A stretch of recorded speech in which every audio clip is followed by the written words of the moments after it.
Mengapa Israel ini ingin betul mengambil Palestina ini? Apa yang ada di Palestina? Apakah di Palestina itu ada emas? Apakah di Palestina itu ada perak? Mengapa mereka bersemangat betul ingin mengambil Palestina ini?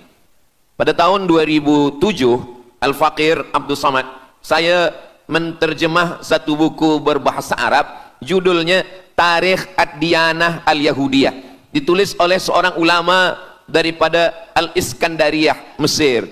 Di situ dia bagi satu jawaban. Kenapa orang Israel itu amat sangat menginginkan Palestina?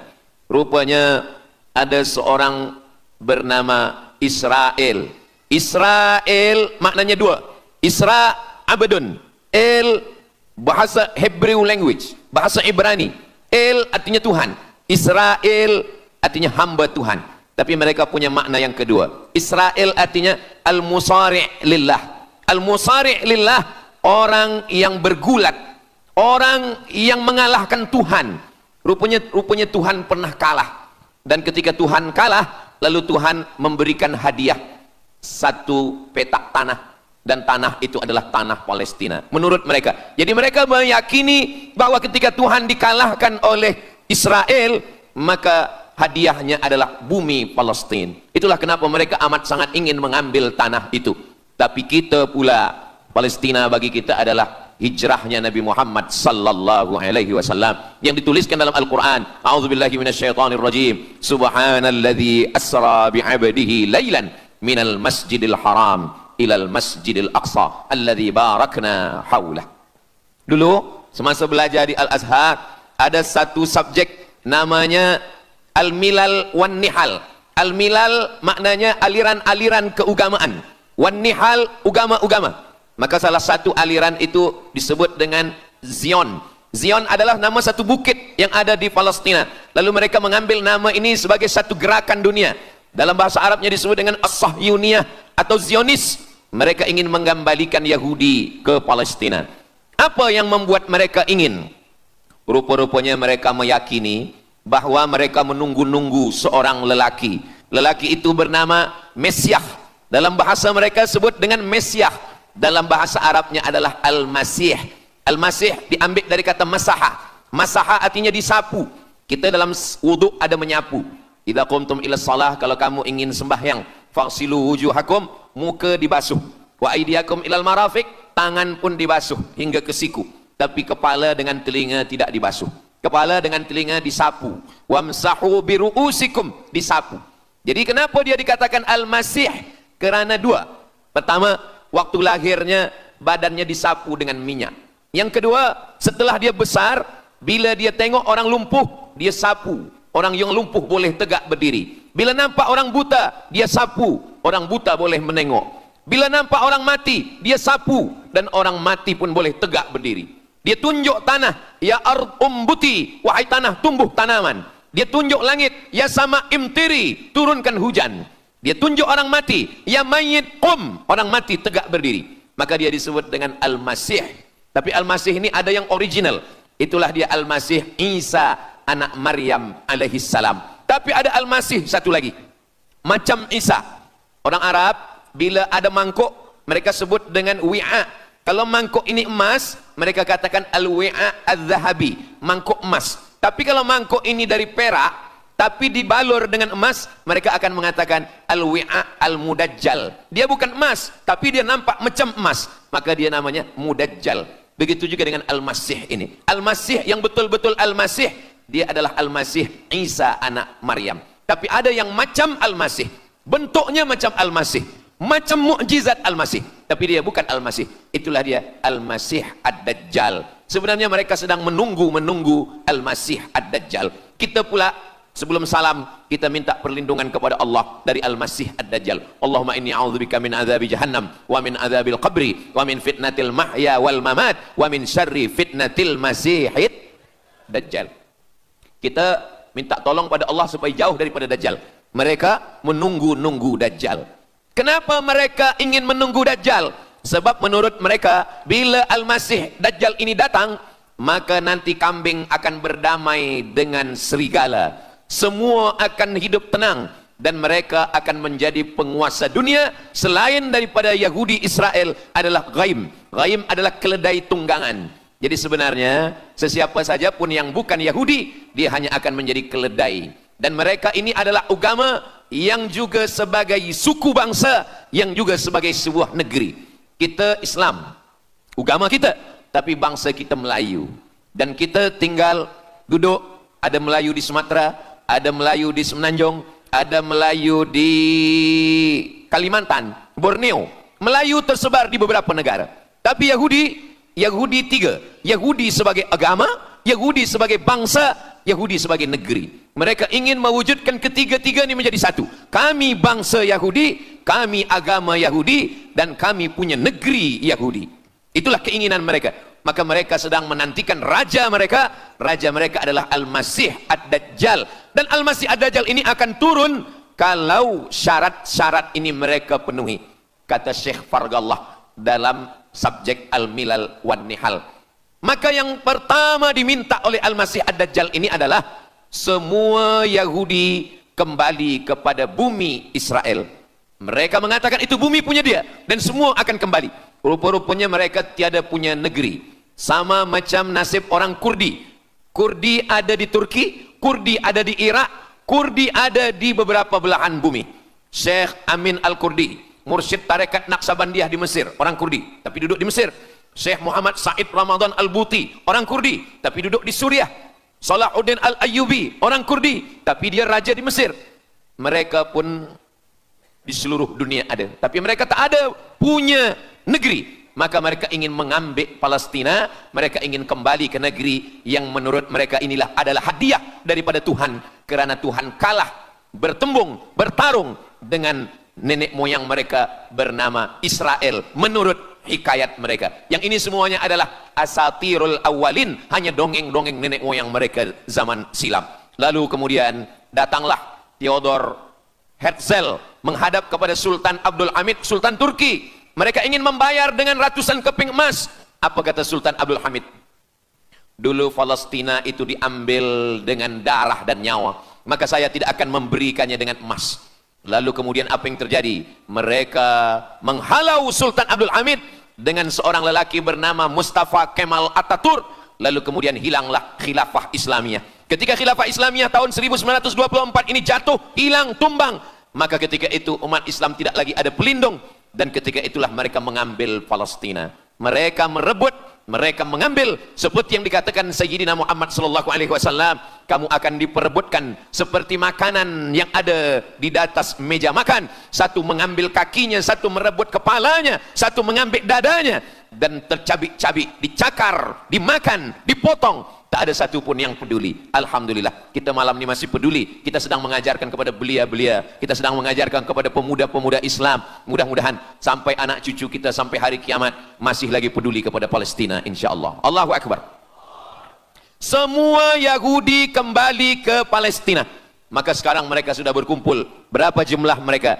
9 juta Yahudi sudah berada di Palestina. Itu syarat supaya Al-Masih itu turun. Sebab Al-Masih tidak mahu turun kalau Yahudi-Yahudi ini tidak kembali ke Palestina menurut mereka. Maka Yahudi dari Rusia kembali, Yahudi yang ada dari Amerika kembali semuanya.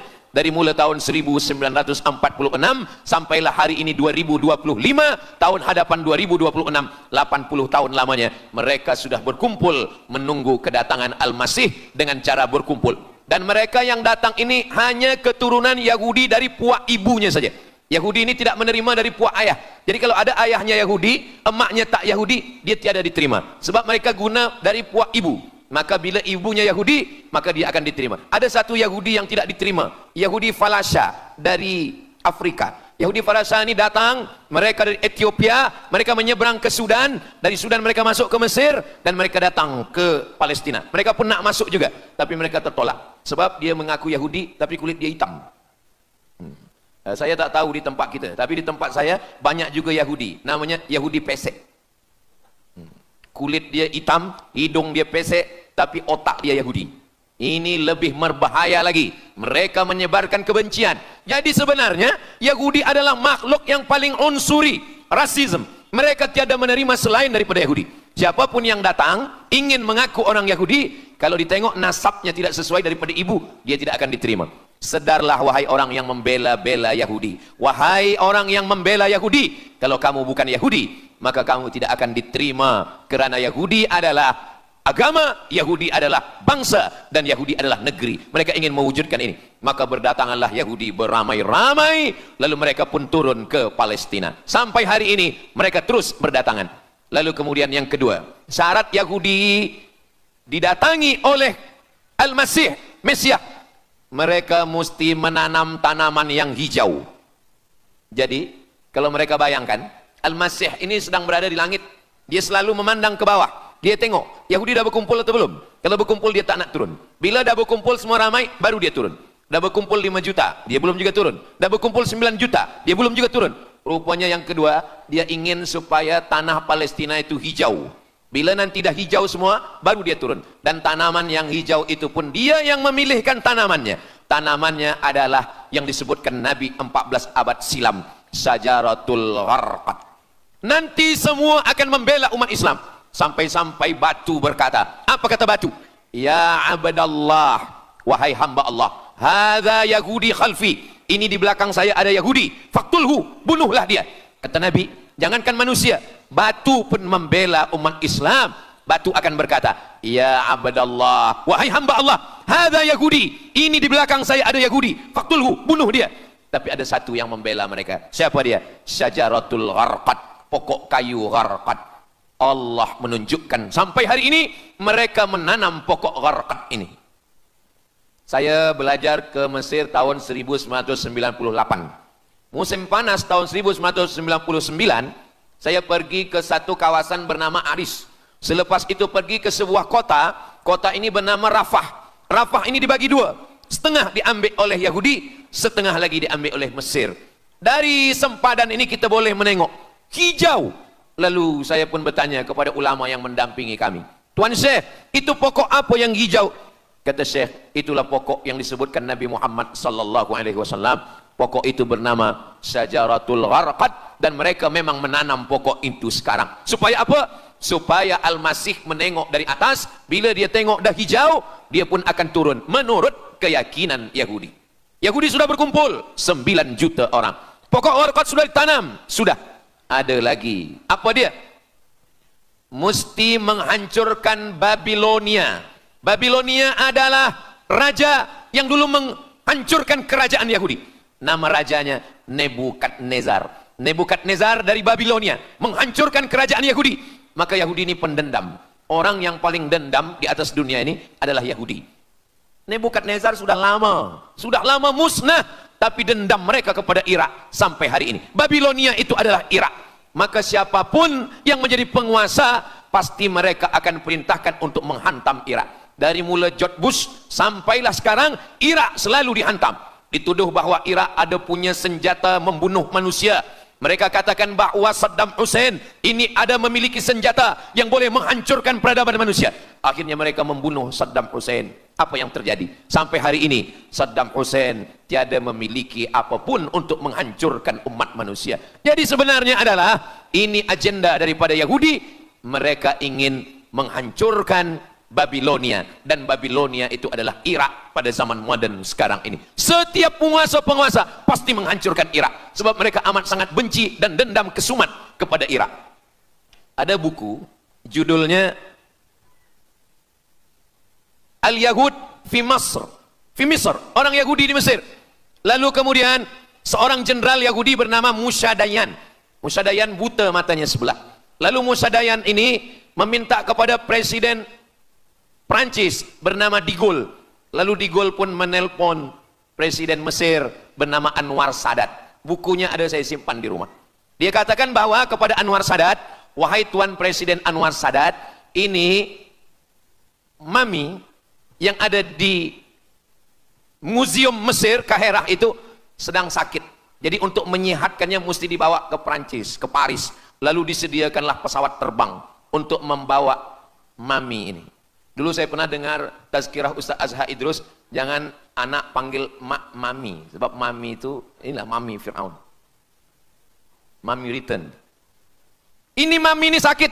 maka dia mesti disehatkan, ada bakteri, maka dia mesti disehatkan, dibawa ke Paris, Prancis. Akhirnya diterbangkan pada masa Presiden Anwar Sadat, dibawa ke hospital. Sampai di hospital, rupa-rupanya Jenderal Musa Dayan yang buta sebelah sudah menunggu Mami. Begitu Mami Ramses II, Fir'aun sampai, dia terus meninju muka Mami itu. Kenapa? Sebab dia dendam. Inilah yang dulu menghalau nenek moyang dia dari Mesir. Gila. Yahudi ini adalah orang-orang yang gila. Sampai hari ini mereka punya dendam yang tak berkesudahan. Sampai Mami yang sudah menjadi kering, kita pun menengoknya biasa-biasa saja. Tapi Musa Dayan melampiaskan dendam kesumat dia sampai pada masa Presiden Anwar Sadat, yang akhirnya Anwar Sadat pun mati terbunuh ditembak oleh Khalid Islambuli. Begitulah Allah Subhanahu wa taala menceritakan saksi sejarah supaya umat Islam faham bagaimana pikiran, bagaimana sakit jiwanya orang-orang Yahudi. Mereka sudah berkumpul di Palestina 9 juta. Tanam-tanaman hijau sudah ditanam. Irak sudah dihantam. Hancur lebur Irak. Apa lagi yang mereka lakukan? Tanah Palestina mesti merah. Tanah Palestina tidak boleh hitam. Tanah Palestina mesti merah. Apa yang membuat tanah Palestina merah? Merah kerana darah budak-budak, anak-anak yang tak berdosa dari Palestina. Jadi kalau ada orang yang hari ini terheran-heran, mengapa mereka membunuh budak kecil? Mengapa mereka menjatuhkan bom untuk menghancurkan rumah, membunuh perempuan yang hamil tiada berdosa? Tapi bila orang faham, dia mengerti, sesungguhnya mereka ingin supaya darah anak-anak yang tiada berdosa itu tumpah. Kalau darah itu sudah tumpah, disitulah mereka menantikan supaya Al-Masih, Mesiah itu turun membela. Sebab itu adalah raja di raja mereka. Apa yang terjadi sebenarnya hari ini? Yang terjadi sebenarnya adalah mereka membangun, membina sebuah kerajaan dari khayal, dari pikiran gila. Maka ada seorang yang tidak percaya kepada Allah. Dia atheist, dia tak percaya kepada Tuhan. Namanya Roger Jaroudi. Tapi akhirnya dia dapat hidayah. Dia masuk Islam. Selepas masuk Islam, dia tulis buku bahwa Israel, Yahudi mendirikan negara berdasarkan mitologi, berdasarkan khurafat, berdasarkan kisah-kisah bohong, dusta. Tapi mereka percaya dengan dusta itu. Lalu kemudian Roger Jaroudi ditangkap oleh pemerintah Prancis, dimasukkan ke dalam penjara. Bukunya diterjemahkan ke dalam bahasa Arab, diterjemahkan ke dalam bahasa Melayu. Roger Jaroudi, bagaimana orang Yahudi Israel membina kerajaan negara berdasarkan khayal, berdasarkan tipu, berdasarkan dusta, berdasarkan mitologi, berdasarkan asatirul awalin, dongeng-dongeng daripada nenek moyang mereka dulu. Lalu kemudian hari ini kita sudah menengok darah itu sudah tumpah merata-rata di tanah Palestina. Kenapa Al-Masih, Mesiah belum juga turun? Kenapa belum datang juga Mesiah yang mereka tunggu itu? Rupanya ada syarat lagi yang belum. Apa dia? Mereka mesti membina satu yang disebut dengan Haikal Sulaiman, Temple of King Solomon. Mereka meyakini bahwa raja mereka adalah Solomon, dan dia ada sebuah kuil yang mereka sebut, mereka tulis bukunya, Temple of King Solomon. Di mana letaknya? Letaknya adalah di atas Al-Masjidil Aqsa. Mereka ingin menghancurkan Al-Masjidil Aqsa, diratakan dengan tanah. Nanti mereka akan bina Temple of King Solomon. Selepas itu mereka siapkan satu kerusi singgasana. Selepas itu nanti barulah turun Al-Masih, Mesiah yang dijanjikan menurut mereka. Yang semuanya ini adalah dusta, bohong, tipu daripada Zionis, kerana mereka ingin menguasai dan mereka ingin membuat sebuah negara yang sangat besar, yang negara itu disebut dengan The Great Israelian, Israel Raya. Dia dari 2 sungai. Biasanya orang membuat map itu rahasia. Map biasanya rahasia yang disimpan. Tapi orang Yahudi Israel, mereka buatkan mapnya di dalam bendera mereka. Kita membuat sesuatu yang rahasia kita simpan, tapi mereka membuat satu garis biru di atas, satu lagi garis biru di bawah. Yang di atas itu adalah Sungai Nil, Sungai Nil di atas, dan yang di bawah itu adalah Sungai Efrat. Sungai Nil di atas, Afrika Utara, Mesir. Sungai Efrat di bawah, Sungai Efrat ada di Irak. Lalu di tengah itu ada bintang segi 6. Apa maknanya? Mereka ingin membina sebuah kerajaan yang luasnya dari Nil hingga ke Efrat. Itulah kenapa ketika mereka membuka embasi di Kairo, ketika Israel membina embasi di Kairo, ini Sungai Nil, ini bagian atas, ini bagian bawah. Kerajaan Mesir membagi embasi Israel tanah di bawah Sungai Nil. Mereka tidak mau. Mereka ingin membina embasi di atas Sungai Nil. Kenapa mereka tidak mau membina embasi di bawah Sungai Nil? Karena menurut mereka di bawah Sungai Nil adalah negeri kami. Orang membina embasi hanya di luar daripada kerajaannya. Jadi sebenarnya menurut pengakuan mereka, Mesir yang ada sekarang, semua yang ada di bawah Nil hingga ke Efrat Irak, itu adalah kerajaan mereka. Yang kalau mereka mewujudkan itu nanti, mereka akan menjadikan semua manusia ini sebagai keledai tunggangan. Alhamdulillah, itu disampaikan oleh Syekh Fargallah. Lalu kemudian kami membacanya, mempelajarinya, beliau bacakan di kelas, dan hari ini saya amat sangat bersenang hati. Tapi kita tetap susah hati dengan Palestina. Saya merasa senang hati sebab saya boleh menyampaikannya kepada para belia pemuda muslimin muslimat yang hadir malam ini. Macam mana suara saya, jelas tak jelas? Jelas. Yang saya sampaikan ini boleh faham? Alhamdulillah. Yang tak faham, nanti faham sendiri insyaAllah. Begitulah Allah Subhanahu wa ta'ala.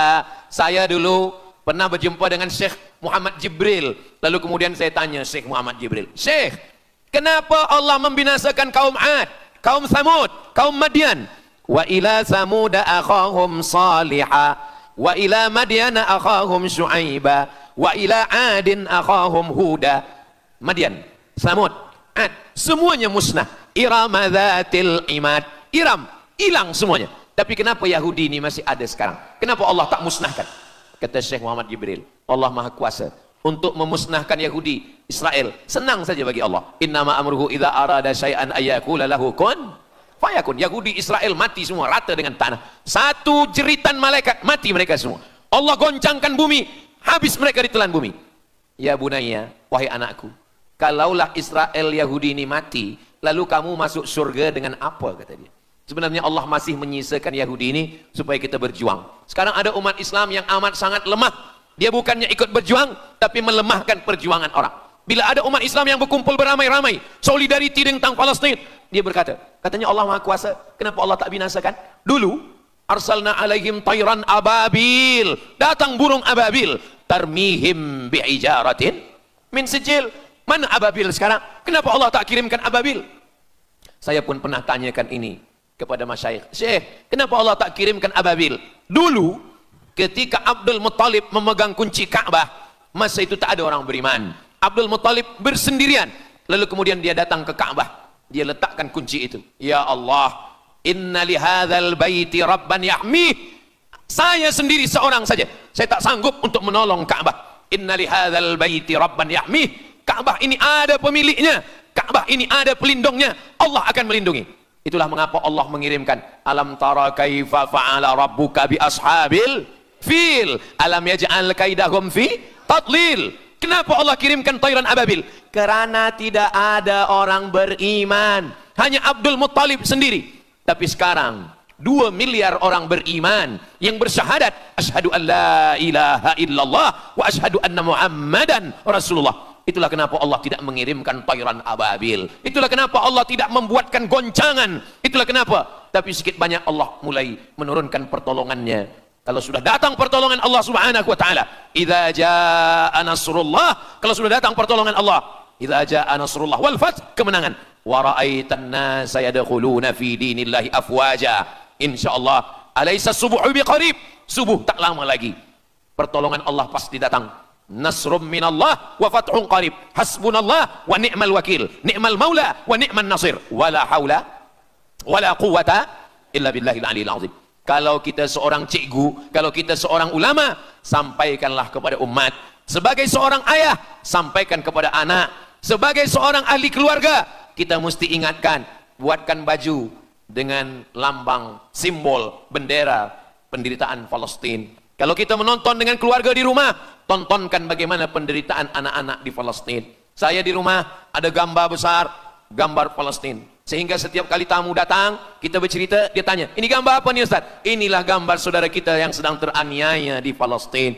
Malam ini kita guna sorban, kita pakai sorban yang mengingatkan kita kepada Palestina. Apapun yang kita lakukan, jangan lupa menyampaikan khutbah Jumat, kunut nazilah, Allahumma ansuril Islam wal muslimina fi Palestina.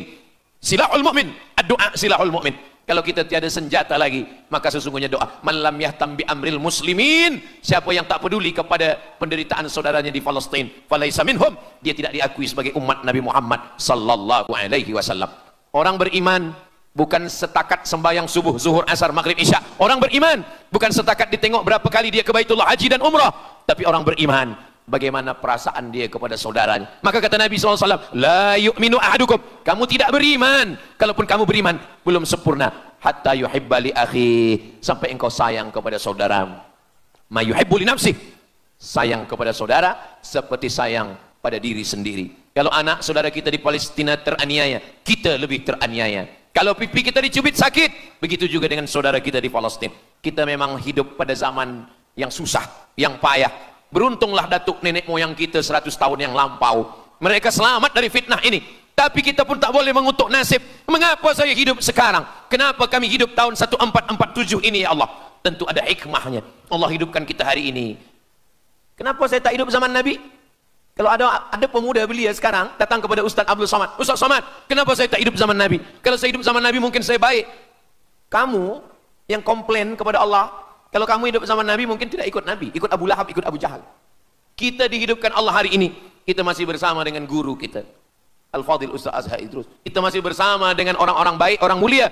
Alaikum bil jamaah, kata Nabi SAW, man syadza syadza finnar, jangan bersendirian, sendirian masuk neraka. Kita mesti berjamaah. Alhamdulillah, yang ada kuasa dengan kuasanya, yang ada fatwa dengan fatwanya, yang ada ilmu dengan ilmunya. Bagi penuntut-penuntut, pelajar-pelajar, tonton, buat video, buat apapun yang boleh kita buat, share, gambar, semuanya itu ada tanggung jawab kita di hadapan Allah Subhanahu wa taala. Kullukum ra'in, setiap kamu pemimpin, hadap ke Baitul Maqdis 17 hingga 18 bulan. Sampai akhirnya pada bulan Sya'ban turun ayat, qad nara taqalluba wajhika fis sama', kami menengok wajah engkau menghadap ke arah langit. Fawalli wajhaka syatral masjidil haram, hadapkanlah wajahmu ke arah Masjidil Haram. Lalu Nabi pun menghadap ke arah Masjidil Haram. Selepas itu sahabat datang beramai-ramai menjumpai Nabi Muhammad SAW. Ya Rasulullah, bagaimana saudara kami yang sembahyang, yang solat 16 bulan, 17 bulan, 18 bulan, dia menghadap ke Palestina, apakah solatnya diterima Allah? Turun ayat, wa ma kana Allahu liyudhi'a imanahum. Tafsirnya, wa ma kana Allahu liyudhi'a salatahum. Allah tidak menyia-nyiakan sembahyang mereka, Allah tidak menyia-nyiakan solat mereka. Sembahyang mereka yang dulu menghadap ke Baitul Maqdis diterima Allah atau tidak, itu yang mereka cemaskan, itu yang mereka khawatirkan. Sembahyang yang 18 bulan itu yang mereka takutkan. Bagaimana kita sekarang? Bagaimana sembahyang saudara kita? Bagaimana puasa mereka? Bagaimana musim sejuk mereka sejuk? Bagaimana mereka tak boleh makan, tak boleh minum? Kalau kita sudah berbuat di luar kemampuan kita, kita tidak akan dituntut di hadapan Allah. La yukallifullahu nafsan illa wus'aha. Mudah-mudahan apa yang kita lakukan malam ini, kita bangkitkan semangat jamaah. Selemah-lemahnya adalah doa.